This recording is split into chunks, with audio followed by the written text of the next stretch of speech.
आप सभी का स्वागत करता हूं आपके अपने चैनल अर्थशास्त्र पर। जैसा कि हमने लास्ट टॉपिक पढ़ा था difference between stock and flow, हमने स्टॉक और फ्लो के बारे में पढ़ा। आज हम पढ़ेंगे इंजेक्शन एंड लीकेज, जो कि बहुत ही दो इम्पॉर्टेंट टॉपिक हैं। हालांकि जो साइड बुक्स हैं आपको उनमें ये जल्दी मिलेंगे नहीं, ये बेसिकली टॉपिक आपको एनसीईआरटी में ही मिलेगा। तो मैं जो भी आपको वीडियोस प्रोवाइड कर रहा हूँ वो टोटली एनसीईआरटी बेस्ड हैं। तो आज हम शुरू करने जा रहे हैं इंजेक्शन एंड लीकेज। तो देखिए, हमारा जो सबसे पहला टॉपिक है ये इंजेक्शन क्या है।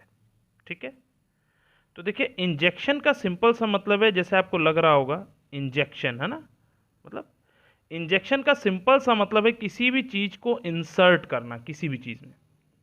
तो इंजेक्शन हम कब देते हैं? जब कोई बीमार होता है तो उसे हम इंजेक्शन देते हैं कि नहीं? क्यों देते हैं? कि वो व्यक्ति जल्दी से जल्दी सही हो जाए। तो इसी तरह से जब हमारी इकोनॉमी की कंडीशन वीक होती है, जब हमारी कंडीशन खराब होती है, तब हम इंजेक्शन करते हैं। अब ये इंजेक्शन है क्या, किस चीज़ का इंजेक्शन करते हैं?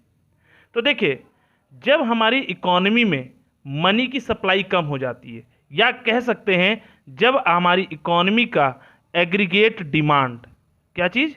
एग्रीगेट डिमांड कम हो जाता है एग्रीगेट सप्लाई से। जब ये सिचुएशन आती है तो उस टाइम पे हम इकोनॉमी में मनी की सप्लाई को क्या करते हैं? इंक्रीज करते हैं। किसकी सप्लाई को इंक्रीज करते हैं? मनी सप्लाई को। आ गई बात समझ में? क्या करते हैं? इंक्रीज करते हैं। तो जब मनी की सप्लाई को इंक्रीज कर रहे हैं तो कैसे इंक्रीज होगी? क्या करेंगे? गवर्नमेंट इन्वेस्टमेंट इंक्रीज कर देगी। क्या कर देगी? इन्वेस्टमेंट को इंक्रीज किया जाएगा। ठीक, हम अपने एक्सपोर्ट को इंक्रीज करेंगे। ठीक है, आ गई बात समझ में? हम टैक्सेस को रिड्यूस कर देंगे। ठीक, आ गई बात समझ में? हम सेविंग्स, मैंने आपको बताया कि हम एक्सपोर्ट को इंक्रीज कर रहे हैं, टैक्स डिक्रीज करेंगे, हम अपनी सेविंग्स को इंक्रीज करेंगे, है ना? तो ये सारी चीज़ें हम करेंगे। क्लियर?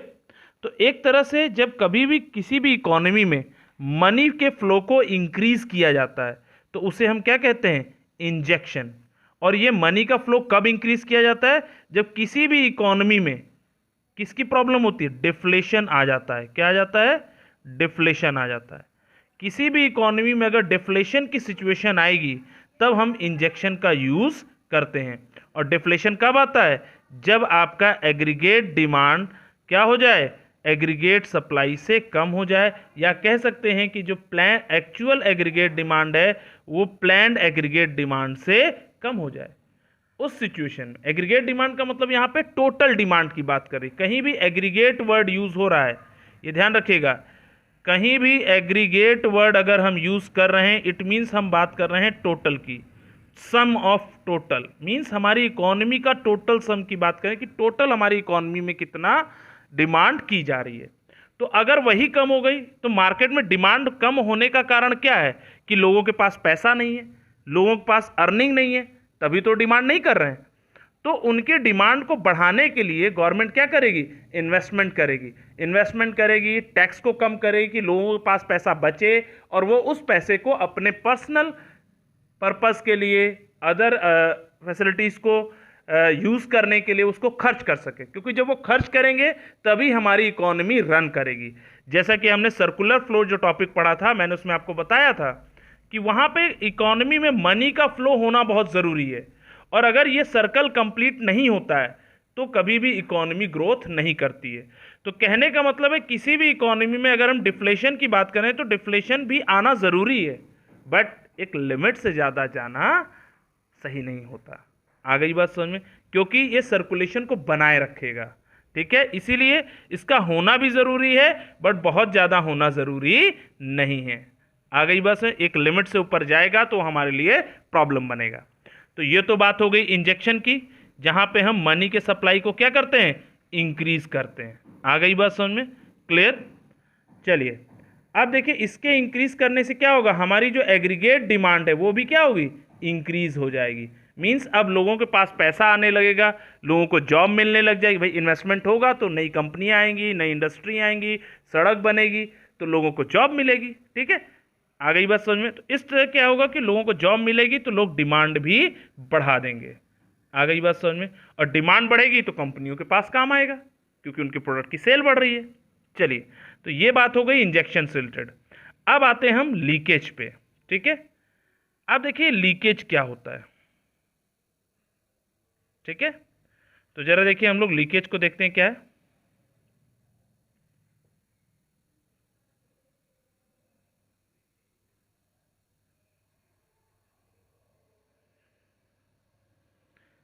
देखिए लीकेज क्या कहता है। ठीक है, लीकेज का मतलब है कि हमारी इकोनॉमी से मनी के सप्लाई को कम करना। आ गई बात समझ में। लीकेज का बहुत सिंपल सा मतलब है कि मनी के सप्लाई को कम करना। आ गई बात समझ में। किसको कम करना है? मनी सप्लाई को। आ गई बात समझ में। क्लियर। अब बात आती है कि ये जो मनी के सप्लाई को हम कम करने की बात कर रहे हैं, क्यों कम कर रहे हैं? असल बात देखिए, मनी की सप्लाई हम तब कम करते हैं जब हमारी इकोनॉमी में एग्रीगेट डिमांड जो है वो ज़्यादा हो जाए। आ गई बात समझ में। एग्रीगेट डिमांड एग्रीगेट सप्लाई से ज़्यादा हो जाए, मीन्स हमारे यहाँ उतने प्रोडक्ट ही नहीं अवेलेबल हैं लेकिन आदमी डिमांड ज़्यादा कर रहा है। आ गई बात समझ में। तो लोगों के पास पैसा ज़्यादा है तो जाहिर सी बात है डिमांड ज़्यादा करेगा।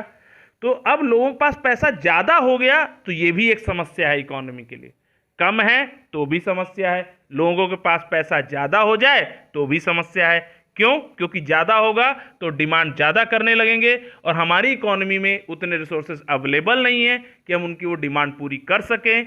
तो हमें क्या करना पड़ेगा? हमें ज़्यादातर चीज़ें इंपोर्ट करनी पड़ेंगी।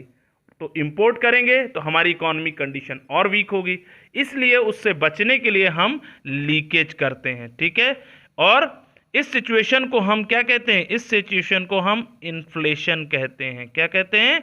इन्फ्लेशन। जहां पे आपका एग्रीगेट डिमांड ज़्यादा हो जाए, यानी जब मार्केट में डिमांड बढ़ जाए और मनी की सप्लाई इंक्रीज हो जाती है तो उसे हम क्या कहते हैं? इन्फ्लेशन। इन्फ्लेशन का मतलब ही है जहां पे मनी सप्लाई को क्या किया जाता है? इंक्रीज हो जाती है। तो अब ये एक प्रॉब्लम है क्योंकि ज़रूरत से ज़्यादा inflation is a good thing but it is only for a limit. एक लिमिट तक इन्फ्लेशन हमारे लिए सही है, लेकिन उससे ज़्यादा अगर इन्फ्लेशन हो जाए तो भी हमारी इकोनॉमी के लिए प्रॉब्लम है।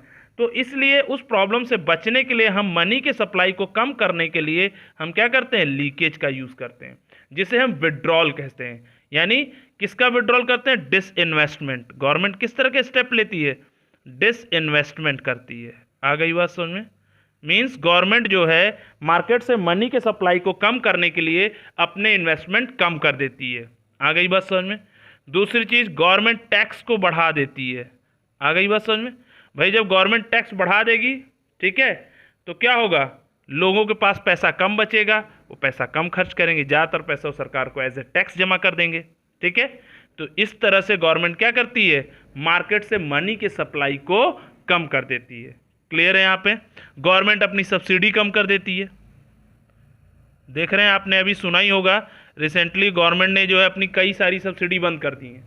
इसका मतलब क्या है? गवर्नमेंट चाहती नहीं है कि आप उस चीज़ों को खरीदें, गवर्नमेंट चाहती नहीं कि आप खर्च करें। ठीक है, तो इसलिए वो मनी की सप्लाई को कम करने के लिए गवर्नमेंट अपनी सब्सिडी को क्या करती है? कम कर देती है, टैक्सेस को बढ़ा देती है, इन्वेस्टमेंट कम कर देती है, यानी डिसइन्वेस्टमेंट कर देती है। जो भी उसके प्रोजेक्ट है उन्हें वो बंद कर दिया जाता है, जिससे कि मार्केट में मनी का सप्लाई क्या हो जाए? कम हो जाए। तो ये कम इसलिए करते हैं कि हम इस इन्फ्लेशन की सिचुएशन से बच सकें। आ गई बात समझ में। और ये सिचुएशन कब आती है? जब आपका एग्रीगेट डिमांड ज़्यादा हो जाए, यानी लोग डिमांड ज़्यादा करने लगते हैं। और डिमांड कब ज़्यादा करते हैं? जब पैसा ज़्यादा हो। तो जब उनके पास से पैसा ही हम कम कर देंगे, उनके पास से पैसा ही कम हो जाएगा तो डिमांड कम करेंगे। सिंपल सी बात है। तो इसको सॉल्व करने के लिए हम लीकेज का यूज़ करते हैं। चलिए, तो होप सो आप लोगों को यहाँ तक समझ में आया होगा। Thank you and have a nice day.